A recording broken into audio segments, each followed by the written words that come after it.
So started the business at the start of 2016, and I'm an absolute olive fanatic. I kind of saw the products that were currently on the market, and I just didn't really think that olives had really done justice.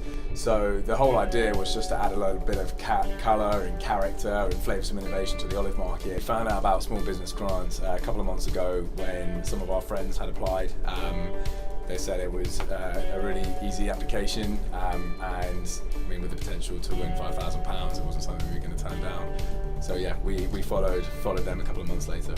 Currently, just me and my brother in the business. So Sam looks after the marketing. So we're definitely going to put a good chunk of that money towards a marketing budget for him to play around with.